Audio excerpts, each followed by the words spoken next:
You believe you are awake. You open your eyes each morning, move through the world, speak, work, desire, fear, and you call this state consciousness. But after a lifetime spent studying the human mind, I must tell you something unsettling. Most people are awake only in appearance. Inwardly, they are dreaming. I devoted my life not to the stars above us, but to the vast, uncharted universe within.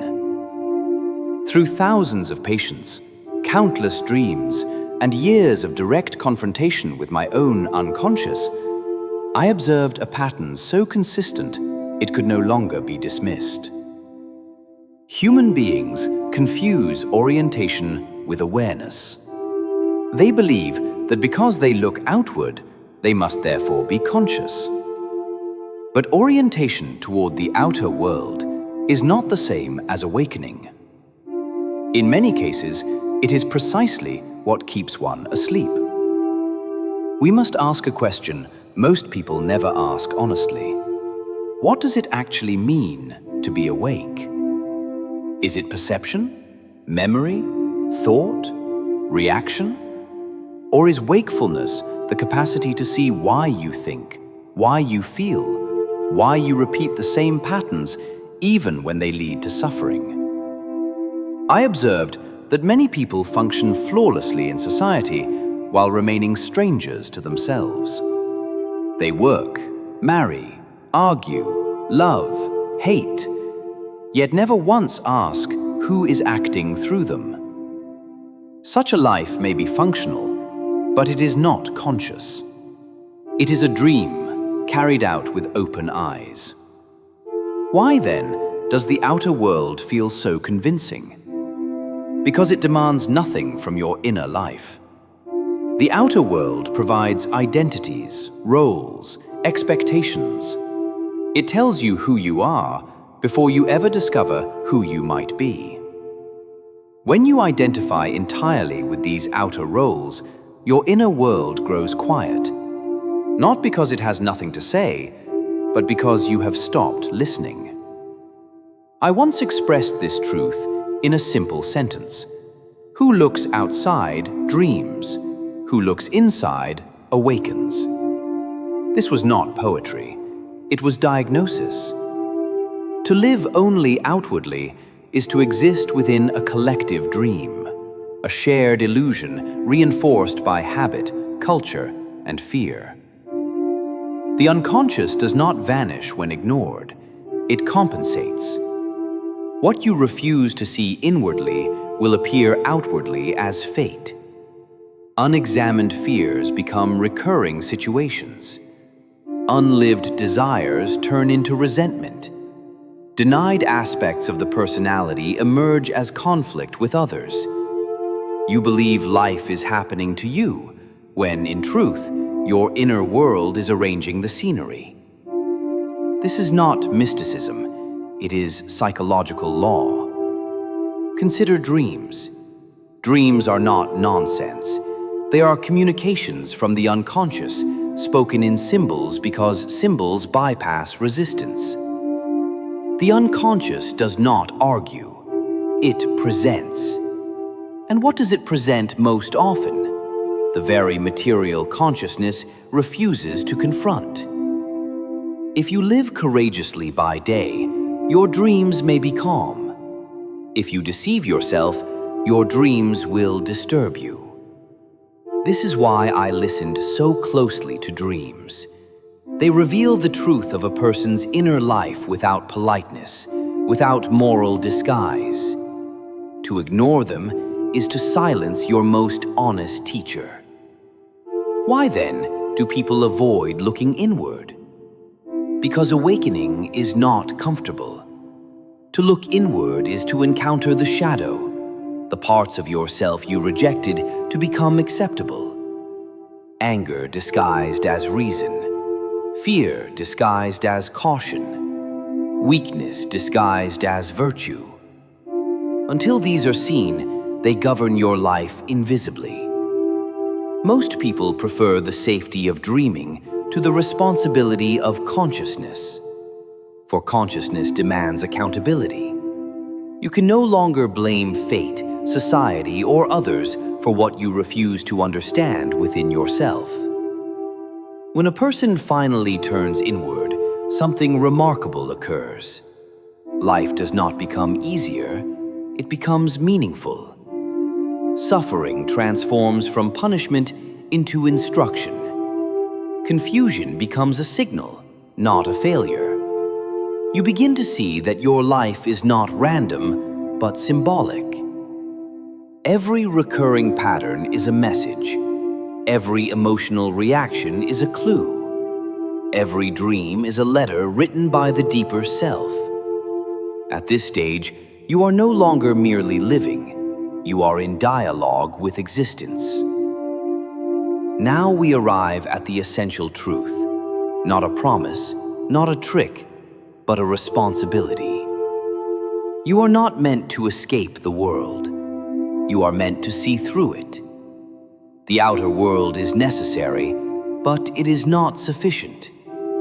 When you live only outwardly, you are carried by forces you do not understand. When you live inwardly and outwardly together, you participate consciously in your own becoming. This is what I meant by individuation, the lifelong process of becoming who you truly are, not who you were conditioned to be. Awakening is not a moment, it is a practice. Each time you notice a projection, you awaken a little. Each time you question a reaction, you awaken a little.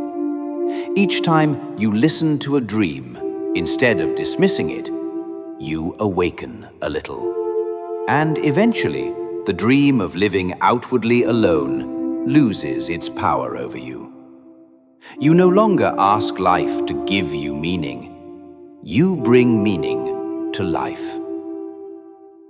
If you remember nothing else, remember this. Looking outward is dreaming. Looking inward is awakening. And the task of your life is not to escape the dream, but to become conscious within it. That is the work. There is something modern humanity does not like to hear.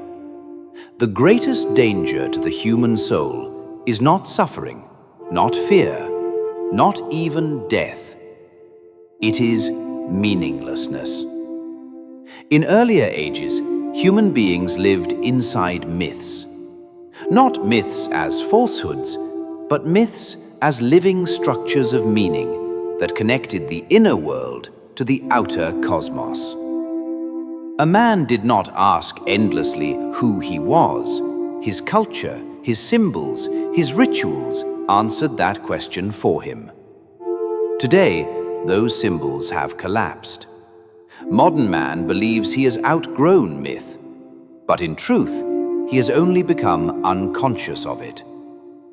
The need for meaning did not disappear. It retreated into the unconscious. And what is buried there does not remain silent.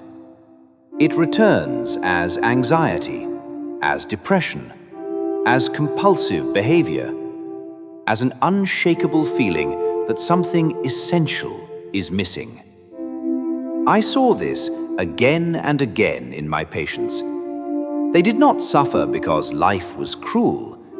They suffered because life felt empty.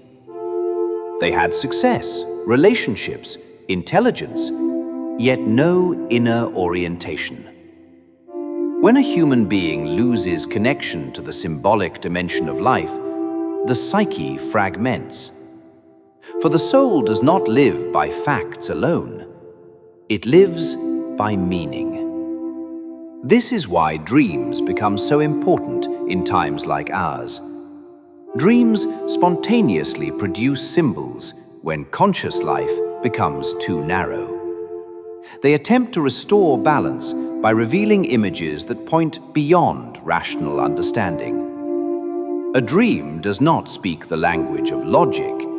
It speaks the language of myth. The wise mistake of modern man is to interpret these symbols as mere imagination. But symbols are not invented. They are discovered. They arise from the collective unconscious, a deeper layer of the psyche shared by all humanity. This is why the same motifs appear across cultures and centuries. The hero, the shadow, the wise old figure, the great mother, the descent, the rebirth.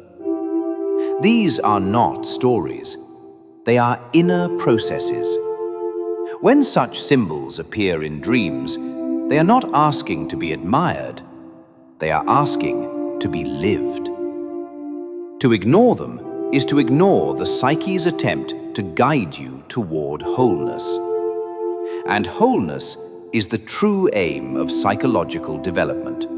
Not perfection, not happiness, but wholeness. To be whole means to hold contradictions without fleeing. Light and darkness, strength and vulnerability, certainty and doubt. The person who refuses their darkness will never encounter their depth. And the person who clings only to light remains shallow, no matter how spiritual they appear.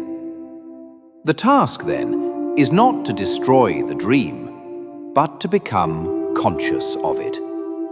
To recognize where life is symbolic, where reactions are archetypal, where emotions are messages rather than enemies. This is the slow work of individuation. It does not make one superior, it makes one responsible. For once you see that your inner world shapes your experience, you can no longer live unconsciously without consequence. Meaning is no longer something you demand from life. It is something you cultivate through attention, reflection, and honest confrontation with yourself. In this sense, awakening is not escape. It is participation. Participation in the ongoing dialogue between consciousness and the deeper forces that shape it. To live this way is not easy, but it is real. And reality, once seen, is far more compelling than any dream.